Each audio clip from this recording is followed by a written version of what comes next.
ఏ విషయంలో?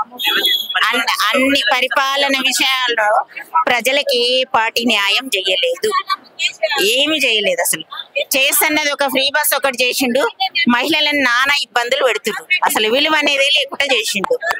ఏం చేసిండు ఆయన? ఏది కూడా చేయలేదు మాకు. అసలు దేనికి సంతోషంగా? ఫ్రీ బస్ పెట్టిండు, రోజు తిరుగుతారా ఫ్రీ బస్ లో? ఏం పని పాట లేక రోజు తిరుగుతారా?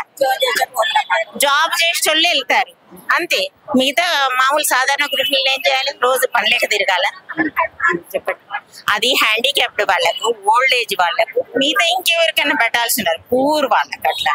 అట్లా పెట్టి ఏం లాభం? అనవసరంగా లేడీస్ ని తిడుతుండ్రు బస్సులో ఎక్కుతుంటే, అసలు సీట్లు అనేవి ఉంటలేవు ఒకటి అట్లా అని చెప్పేసి. ఏమి పరిపాలన అనేది ఏం బాగలేదు. ఇంకొక రైతు బంధు అనేది ఆయన ఏమి ఇచ్చింది ఏం లేదు మాకు. రైతు బీమా అనేది కూడా ఏమి ఇచ్చింది లేదు.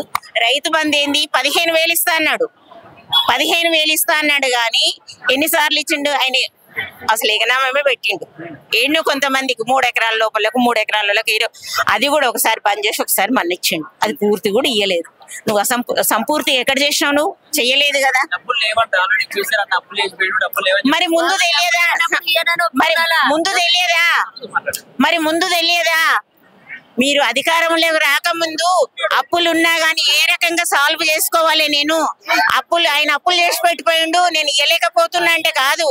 ఆ అప్పులను ఏ విధంగా తీర్చుకోవాలి, వనరులు ఏమి ఏర్పాటు చేసుకోవాలి, అది ఉండాలి మనకు. అది నీకేమైంది? మనము డబ్బులు సమకూర్చుకోవాలంటే ఉట్టిగా సపోర్ట్ చేయకుండా కుర్చీలో కూర్చుంటే రాదు కదా. వనరులు ఏర్పాటు చేసుకొని దాని ద్వారా మనం సంపాదించుకోవాలి, జనాలను డెవలప్ చేయాలి. అది మన ఆలోచన, ఒక పెద్ద మనిషికి ఉండాల్సిన ఆలోచన అది. అప్పు ద్వారానే చేయాలని లేదు కదా. పనులు ఏమైనా కల్పించవచ్చు కదా, ఆ రకంగా కూడా చెయ్యొచ్చు కదా. నువ్వు ఏమీ చెయ్యకుండా కూర్చొని పెద్ద మనిషి అప్పు చేసిపోయిండు అని చెప్పేసి ఎందుకంటున్నావు నువ్వు? మరి నువ్వు చేయలేదా? నువ్వు మరి ఏంది యూనివర్సిటీ భూమికి మరి ఎందుకు పెట్టినావు? అంత 400 ఎకరాల భూమికి రెండర్ ఎందుకు పెట్టినావు? ఎవరి ఆమోదం తీసుకొని పెట్టినావు? నువ్వేం చేసినావు? అసలు మాకు ఏదొకటి కూడా నువ్వు చేసింది లేదు. నెక్స్ట్ మాత్రం నువ్వు రావు, పక్కా బీఆర్ఎస్ అంతే. లేదు పక్కా రాసిస్తాము. ఇప్పటికిప్పుడు ఎలక్షన్స్ పెట్టమని ఛాలెంజ్ చేస్తున్నా. ఇప్పటికిప్పుడు ఎలక్షన్స్ పెట్టమని ఛాలెంజ్. స్థానిక సంస్థలలో కూడా బీఆర్ఎస్ వస్తుంది, బీఆర్ఎస్ వస్తుంది పక్కా. అంటే అందుకే భయపడే తెస్తలేడు. అది కరెక్టే, భయపడే తీసుకొస్తలేడు. ఓడిపోతానన్న నేను ఇచ్చిన హామీలు ఏమి నెరవేర్చలేదు. ఎట్లా ఈ జనాలు నాకు వ్యతిరేకంగా ఉన్నారు. వాళ్ళకు రైతులకు రైతు బంధు లేదు, ఇంకోటి కరెంటు సరిగా లేదు, వాటరు లేవు. పంట పొలాలు ఇంతకు ముందు పచ్చగా కలకల్లాడుతుండేది. రైతన్నంటే అసలు అన్నదాత, అందరికి అన్నం పెట్టే మనిషి. ఇవాళ రైతన్నలే ఆత్మహత్య చేసుకునే పరిస్థితులలో ఉన్నారు. వాళ్ళకే తిండికి చక్కగా లేక, నీళ్లు లేక, కరెంటు లేక. నువ్వు ఏది సక్రమంగా చేయలేదు. నువ్వు కరెంటు బంద్ చేసి కూర్చున్నావు, వాటరు చేయలేదు, ఏమీ లేవు అసలు. ఎందుకు? మరి నువ్వు పెద్ద మనిషి అన్నప్పుడు ముందే ప్లాన్ అనేది ఉండాలి నీకు. ఆయన చేసి పెట్టిపోయిండు అంటే అది కాదు. నువ్వు కరెక్ట్ అయిన పర్సన్ అయితే కొంచెం టైం తీసుకొని అమ్మకి ఇంత టైం లోపల నేను చేస్తా అని చెప్పేసి చెయ్యాలి. నువ్వు ఏమి చెయ్యలేకపోయినావు, అసమర్థుడివి అసలు అంతే. చెప్పండి, కేసీఆర్ ను మర్చిపోయారట తెలంగాణ ప్రజలంతా. మరి ఇంకా 20 సంవత్సరాలు కాంగ్రెస్ ఉంటుందని చెప్పి రేవంత్ రెడ్డి చెప్తా ఉండు, నిజమేనా? కాంగ్రెస్ రేవంత్ రెడ్డి బొంద మీద కేసీఆర్ ను కూర్చోబెడతాము. రేవంత్ రెడ్డి చేసింది ఏమీ లేదు, అసలు పీకింది ఏమీ లేదు. చెప్పాలంటే రేవంత్ రెడ్డి పీకింది ఏమీ లేదు. ఎందుకు ఇంత మాట్లాడుతున్నావు ఒక ఆడపిల్లగా? అంటే మా ఆడపిల్లల ఇజ్జత్ మొత్తం తీస్తున్నాడు రేవంత్ రెడ్డి. ఒక రెడ్డి అని చెప్పుకోవడానికి సిగ్గుండాలి కొంచెం అన్నా. చెప్పుకోవడానికి కూడా సిగ్గు అనిపించేలాగా ఉంది ఆ రేవంత్ రెడ్డి పరిపాలన. ఇప్పుడు ఇంతమంది అంటున్నారు కేసీఆర్ అప్పు చేసిండు, అప్పు చేయకుండా అభివృద్ధి చేసే గవర్నమెంట్ ఏదుందో ఒకటి చెప్పమనండి. ఇప్పుడు ఢిల్లీకి వెళ్తే మమ్మల్ని దొంగల్లాగా చూస్తున్నారు, చెప్పలేకపోయే వాళ్ళలాగా చూస్తున్నారు అని చెప్పుకోవడానికి సిగ్గు లేదా మీకు? మరి ఇన్ని రోజులు కేటీఆర్ గారు అదే బయట దేశం మళ్ళీ అప్పులు తీసుకొచ్చి మనకు ఐటీ రంగాలు పెట్టి మన సమాజాన్ని ఇప్పుడు హైదరాబాద్ ని ఎంతో డెవలప్మెంట్ చేసింది కదా, తీర్చిదిద్దింది కదా. అవన్నీ కళ్ళు మూసుకుపోయినాయా? ఆయన వేసేసి రోడ్ల మీదే కదా నువ్వు తిరుగుతున్నావు. అవన్నీ తిరుగుతూ కళ్ళు మూసుకొని ఇప్పుడు కేసీఆర్ రాదు అని చెప్పడానికి నీ నోట్ల నోరు ఉంటే, మనిషి అయితే నువ్వు మనిషి పుట్టుగానే పుడితే నీకు చిగ్గు అనేది ఉంటే ఇంకోసారి కేసీఆర్ తెలంగాణ గురించి మాట్లాడే అర్హతనే నీకు లేదు. తెలంగాణ విగ్రహాన్ని నువ్వు ఎప్పుడైతే మార్చినవో ఆ అర్హత కోల్పోయినా నువ్వు. అసలు నువ్వు మనిషి అనేది పుట్టి దండ కనిపిస్తుంది మాకైతే.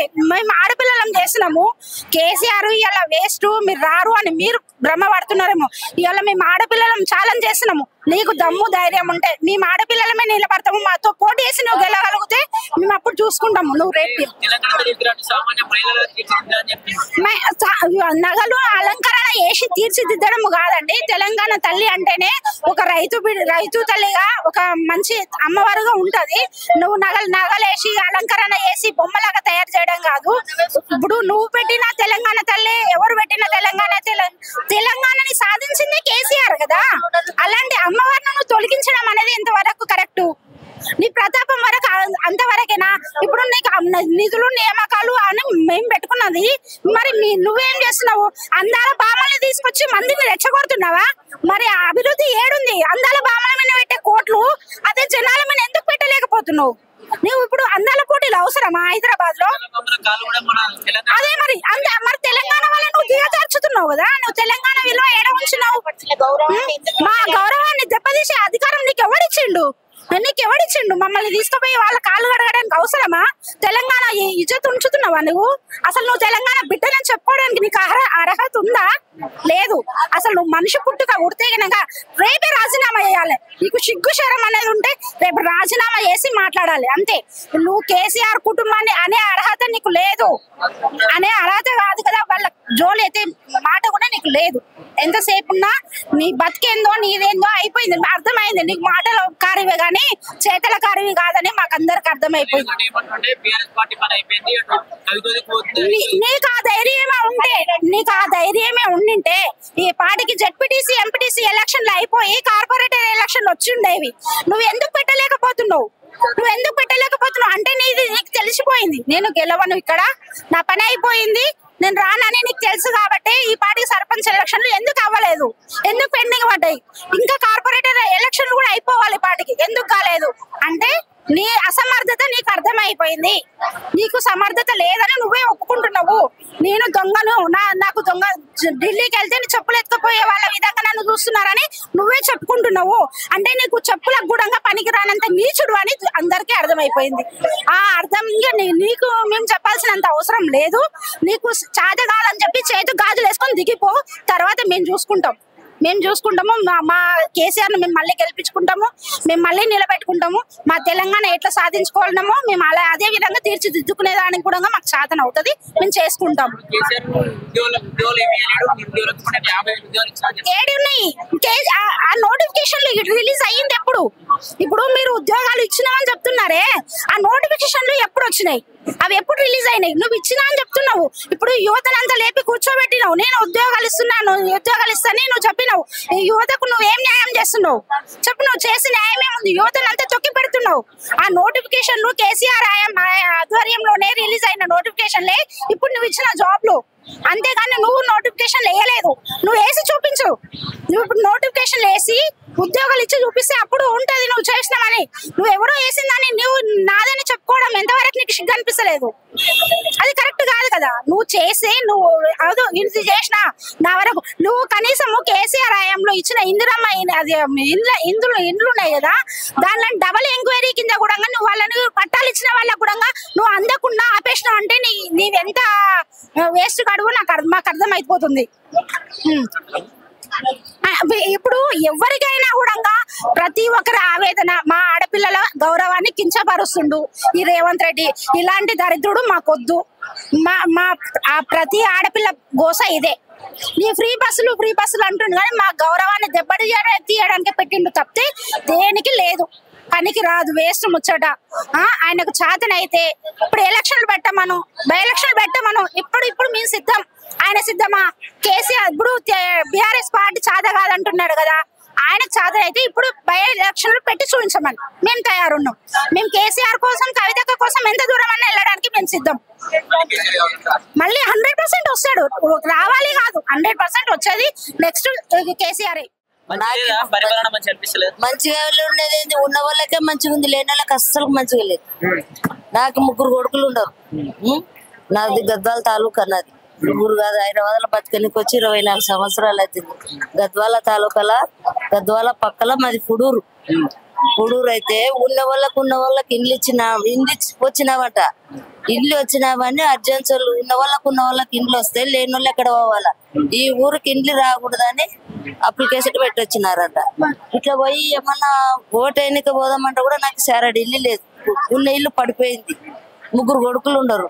ఎవరేం చేసినారు? ఉన్న వాళ్ళకి ఇస్తున్నారు కానీ లేని వాళ్ళకి ఎవరు ఇస్తలేరు నాయన. అంటే కేసీఆర్ ఉన్నప్పుడు ఎట్లుంటాయి పరిపాలన? కేసీఆర్ ఉన్నప్పుడేమో పరిపాలన ఏం లేదు. బియ్యము నా పింఛని, నాకు 2 ఎకరాల భూమి ఉంది లేదా నాకు, అవి కేసీఆర్ పైసలు పడుతుండే, అవి మౌలిక పడతలేవు. ఎకరకు 5,000 లెక్కల పడినవి. లేదైనా తిని అబద్ధం ఆడేంత అవసరం ఏం లేదు. నాకు పింఛన్ వస్తున్నాయినా, పింఛని నా పేరు మీద 2 ఎకరాల భూమి ఉంది. ఇంకా పైసలు వస్తాయి. ఇప్పుడు పైన వేసినాడో వేసలేదో కూడా తెలియదు. ఇంకా భూములు చేతం చేసిన వాళ్ళకే పైసలు అంటున్నాడు ఈయన. మరి ఏమేసాడు? మరి ఉన్న వాళ్ళకని ఊరు పోయినాక, పెద్దలు ఉన్నాక ఊరు పోయినాక చెక్ చేయాల. ఈ మనిషిని ఇడబెట్టి ఇల్లు ఇడ ఉంది, వీళ్ళకి ఇల్లు ఉందా లేదా అని చెక్ చేసి ఇండ్లు ఇయ్యాల. అప్పుడే ఉరికించుకొని ఫోటో దింపుకుండ్రి. ఇప్పుడు ఉన్న వాళ్ళకే ఇంట్లో వచ్చినామంట ఊర్లే. నాకు ఉందమ్మంటే కూడా ఇల్లు లేదు. పడిపోయిన ఇంట్లో జమలమ్మని చేయాలంటే పడిపోయిన ఇంట్లో ఇట్లాంటి తాటిపారం కప్పుకొని జమలమ్మని చేసి వచ్చిన ఊర్లో గద్వాల పిల్లానికి పానం బాలేకుంటే మరి మేము ఏడ ఉండాలా? ఉన్న వాళ్ళకి ఇండ్లు వస్తే లేని వాళ్ళం ఎక్కడ పోవాలా చెప్పు? బీద వాళ్ళం మేము, బలిచిన వాళ్ళం ఏం కాదు, మేము బీసీలము. మేము ఏమైనా అర్జెన్స్ కాదు, ఇక్కడ రెడ్డిస్ కాదు, ఏం కాదు. మేము ఎట్లా బతకాలన్నా చెప్పు? 3 కొడుకులు తింటున్నాం, చేస్తున్నారు. చేసిన కాడ కేసీఆర్ మంచిగానే చేసినాడు అనేది లేదు. ఈయన రేవంత్ రెడ్డి వచ్చినాడు. బస్ వస్తే గద్వాలకు పోదాం, ఊరుకు పోదాం అంటే గద్వాలకి కర్నూలుకి బస్సులే లేవు.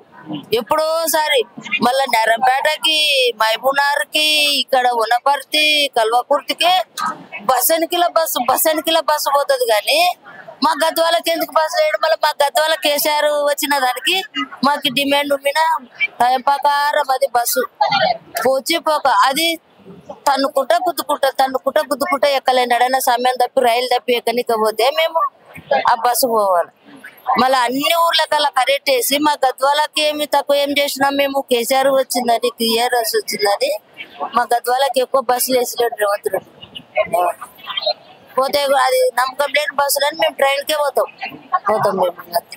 ఏం చేసినాడు? ఈయన వచ్చింది కానీ ఇప్పుడు మళ్ళా బియ్యం మీద పెంచాలా, చక్కెర మీద పెంచాలా. అప్పు అయింది 18 కోట్ల 66 కోట్లే వస్తున్నావట. 26 కోట్లు వస్తేనే అభివృద్ధి అవుతుంది అంటే ఈ ప్రపంచము. మరి ఎక్కడి నుంచి చేస్తాడో ఎక్కతాడు? ముసలోళ్ళని అమ్మితే అయిపోయాయి. ముసలోళ్ళని అమ్ముకుంటేనన్నా పైసలు వస్తావో ఎక్కతాను ఏమో అనుకుంటున్నాం లేదు. మేమేం చేయడానికి రాదు నాయన. జాడగొట్టడానికి వస్తొచ్చు రోడ్డు మీద అయితే, జాడగొట్టడానికి అయితే వస్తొచ్చుడు పని చేస్తే జాడగొట్టడానికి వస్తుంది. నా 3 కొడుకులు కష్టం చేస్తుంటే సబ్బు మీద రేటే, ఉప్పు ప్యాకెట్ మీద రేటే, ఏది లేదు. ఇప్పుడు ఫ్రీ కరెంట్లు అన్నోళ్ళు ఇండ్లలో ఉన్న వాళ్ళకు ఫ్రీ కరెంట్ ఇచ్చినాడు. ఇప్పుడు మీ కిరాయి ఉన్న వాళ్ళు బతికిన వాళ్ళము అప్పుడు 400-500 కరెంటు బిల్లు వస్తే ఇప్పుడు 2,000-3,000 వస్తుంది కరెంటు బిల్లు. మాకి కిరాయిలు ఎట్లా కట్టుకున్నాలా? మేము కరెంటు బిల్లు ఎట్లా కట్టుకున్నాలా? నేను కేసీఆర్కి వేస్తా. చచ్చిపోయినా కూడా చేతలేదు, కేసీఆర్కి వేస్తా. నాకు ఇక ఇన్నాళ్ళు ఉంటుంది నమ్మకం మీద, నమ్మకం వల్ల పోయింది. ఎవరికో కేసీఆర్కి వేస్తా.